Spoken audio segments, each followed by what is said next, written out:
नमस्कार दोस्तों। आज सुबह से ट्विटर पर एक शख्स के नाम के साथ दो हैशटैग ट्रेंड कर रहा है। मेरी स्क्रीन पर आप लिखा हुआ देख रहे हैं, अरेस्ट सुधीर चौधरी, और नीचे हिंदी में सुधीर चौधरी। इस हैशटैग के साथ जब मैं ये वीडियो बना रहा हूं 49,700 यानी लगभग 50,000 ट्वीट हो चुके हैं, और नीचे सुधीर चौधरी के नाम से जो दूसरा हैशटैग है उसके साथ भी लगभग 39,000। मतलब ये सोचिए लगभग 90,000 ट्वीट हो चुके हैं जब मैं ये वीडियो बना रहा हूं। और सुधीर चौधरी कौन है? चेहरे से आप पहचानते होंगे। देश के एक नामचीन बड़े चैनल का एंकर है। ट्रैक रिकॉर्ड में इसके बायोडाटा में यह जुड़ा है कि तिहाड़ रहा है, 1 महीने जेल में रहा है, वसूली के आरोप में सलाखों के पीछे रह कर आया है, और आजकल मोदी की सत्ता के सामने नतमस्तक है, शरणागत है, और लगातार अपने शोज के जरिए देश में मोदी के पक्ष में माहौल बनाने के लिए, बाकी विपक्ष को बदनाम करने के लिए, मुसलमानों को टारगेट करने के लिए हर रोज हर रात चैनल पर अवतरित होता है। लेकिन आज इसका नाम ऐसे क्यों ट्रेंड कर रहा है, अरेस्ट सुधीर चौधरी? उसकी वजह है, तस्वीर आप देख रहे हैं, ये जो वीडियो में तस्वीर दिख रही है ये हेमंत सोरेन के गिरफ्तारी के बाद की तस्वीर है, और ये रात का इस शख्स का शो है।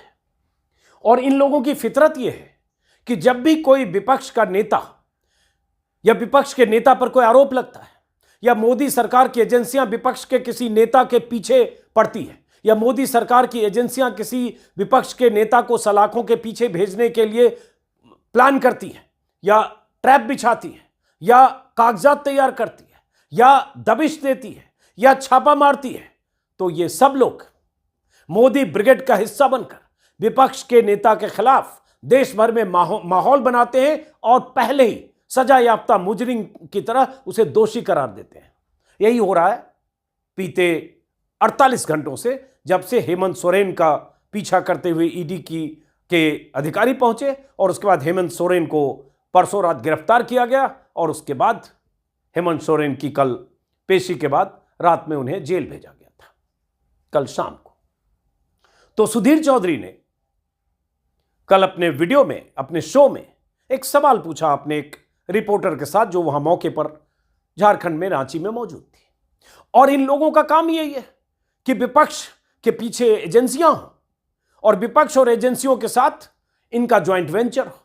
तो क्या कहा जिसकी वजह से सुधीर चौधरी पर एफआईआर हुई है, जरा इसका ये वीडियो सुनिए, और उसके बाद समझाते हैं लोग क्या कह रहे हैं, किस बात पर एतराज है। सुनिए जरा। हेमंत सोरेन तो अभी 2 दिन पहले कैश मिल गए थे ईडी को। अब चलते हैं चित्रा के पास। चित्रा, अब आप हमें बताइए कि हेमंत सोरेन बाहर आए या नहीं आए, और अब आज की रात उनकी कहां बीतेगी? उन्हें तो बहुत शानदार लाइफस्टाइल की आदत है, वो प्राइवेट प्लेन्स में चलते हैं, बड़ी बड़ी गाड़ियों में चलते हैं। आज उनके लिए एक तरीके से वैसा ही होगा जैसे वो 20, 30, 40 साल पहले वापस अपने किसी आदिवासी के तौर पर किसी जंगल में चले जाएं। आज की रात काफी मुश्किल होने वाली है। ये शख्स कह रहा है कि जैसे 20, 30, 40 साल पहले हेमंत सोरेन रहते थे, वैसे ही किसी जंगल में चले जाएं, उन पर आज की रात भारी होने वाली है। और ये इसलिए शख्स कह रहा है क्योंकि हेमंत सोरेन आदिवासी समुदाय से आते हैं, और इसके दिमाग में यही छवि है कि देश के जो आदिवासी हैं वो जंगल में ही रहने लायक हैं, उन्हें जंगल में ही रहना चाहिए, शहर में या बड़ी गाड़ी में नहीं घूमना चाहिए, उनके पास बंगले और मकान नहीं होने चाहिए। इसके दिमाग में आदिवासियों की यही छवि इसके जुबान से ऐसे शब्दों को निकालती है, जिसमें शख्स कहता है अब तो 30-40 साल पहले की स्थिति उनके साथ होने वाली है। और हेमंत सोरेन कौन है?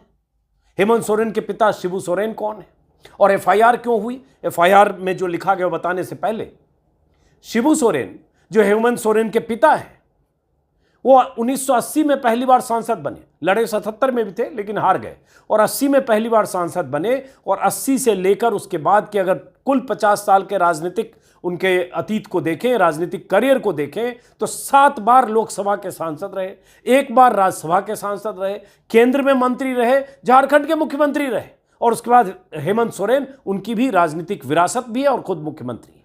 अब यह अलग बात है उन्हें इस्तीफा देना पड़ा, कैसे उस कहानी पर अभी नहीं जा रहा हूं।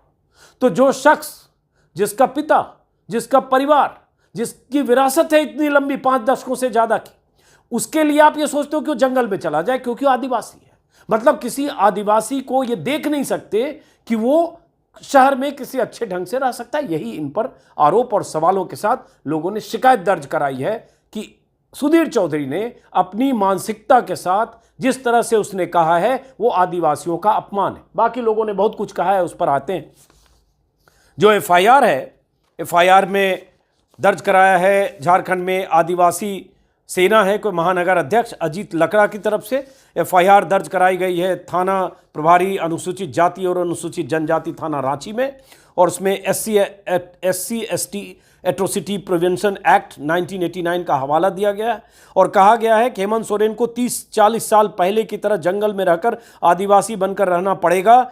ये इस तरह का इसमें जो इनके सुधीर चौधरी ने अभद्र और आपत्तिजनक टिप्पणी की है, जिससे प्रतीत होता है कि सुधीर चौधरी जातीय विद्वेष से ग्रसित एक व्यक्ति है जिसकी नज़र में आदिवासियों का मतलब पिछड़ापन और जंगली होता है। उनके इस अभद्र टिप्पणी से पूरा आदिवासी समाज आहत है। हम लोग उनको बताना चाहते हैं कि आदिवासी समाज जंगली नहीं है। आज देश की प्रथम महिला माननीय राष्ट्रपति महोदया द्रौपदी मुर्मू भी आदिवासी हैं, जो देश के पूरे जुडिशियल सिस्टम की अभिभावक हैं। ऐसे में सुधीर चौधरी के द्वारा आदिवासी को जंगली बताना निहायत जातिवाद से ग्रस्त और ऊंच नीच की भेदभावना से प्रेरित है। उनके इस घटियापन से पूरा आदिवासी समाज आहत है। आदिवासी समाज को नीचा दिखाने की उनकी इस मंशा का संवैधानिक लोकतांत्रिक रूप से हम विरोध करते हैं। अतः माननीय थाना प्रभारी से निवेदन है कि सुधीर चौधरी के ऊपर SC ST atrocity prevention act 1989 के तहत कानूनी कार्रवाई की जाए, उनको अविलंब गिरफ्तार किया जाए। तो ये इनका सुधीर चौधरी का जो शो था, उस शो के बाद ये इनके खिलाफ एफआईआर हुई जिसमें ये लिखा गया है। इसी एफआईआर के बाद बहुत सारे हजारों लोग ट्विटर पर इतराज जता रहे हैं और उसके बाद उसी की वजह से ये ट्रेंड हो रहा है अरेस्ट सुधीर चौधरी।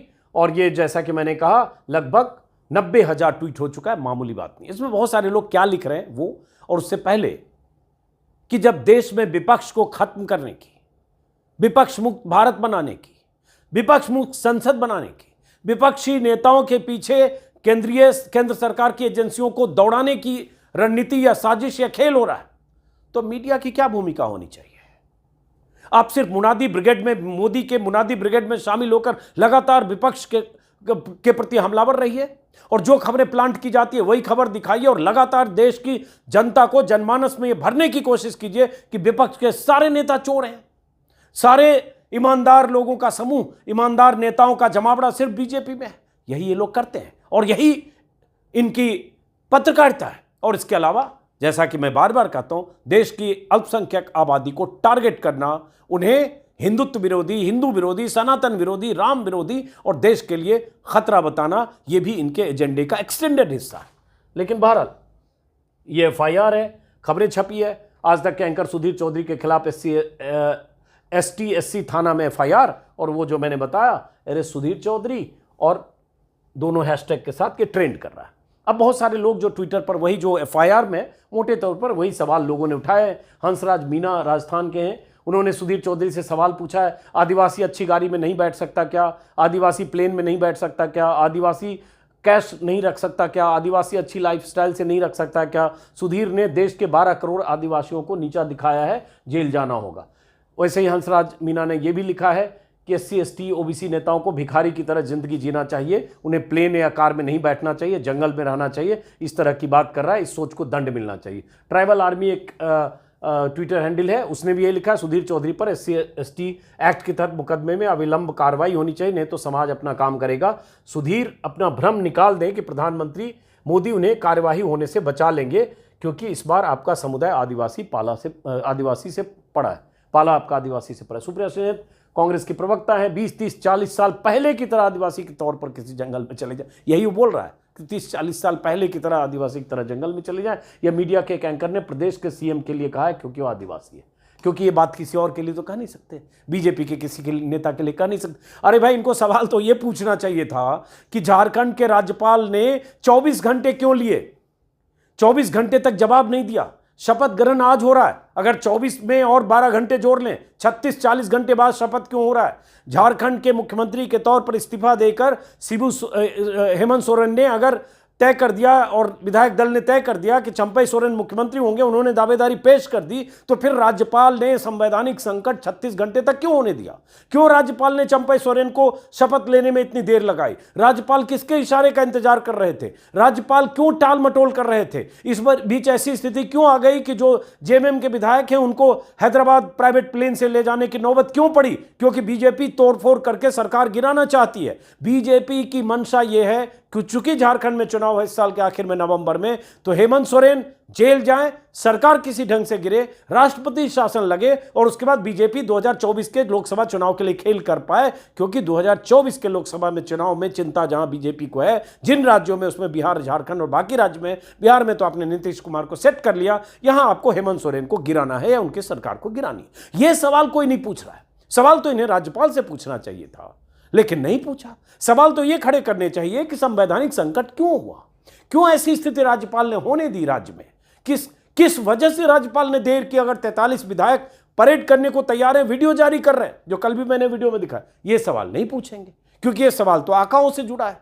तो सवाल वो पूछेंगे या खबरें उस तरह की दिखाएंगे, प्लांट वो करेंगे या नैरेटिव वो गढ़ेंगे जो सिर्फ विपक्ष के नेताओं के खिलाफ। यही सवाल श्रीनिवास बीवी, जो यूथ कांग्रेस के व्यक्ति चाहता है आदिवासी हमेशा जंगलों में रहे, बाबा साहब के संविधान को चुनौती दे रहा है, जिन्होंने आदिवासियों को कई अधिकार दिए। प्रशांत टंडन ने लिखा, हेमंत सोरेन के पिता शिबू सोरेन 1980 के दशक से लगातार सांसद हैं, केंद्र सरकार में कैबिनेट मंत्री, 2 बार झारखंड के मुख्यमंत्री रह चुके हैं। हेमंत खुद भी विधायक, नेता, प्रतिपक्ष, सांसद और मुख्यमंत्री रह चुके हैं। इसके बावजूद उन्हें इस तरह से उनके बारे में क्यों कहा जा रहा है कि महंगी गाड़ी में नहीं चल सकते?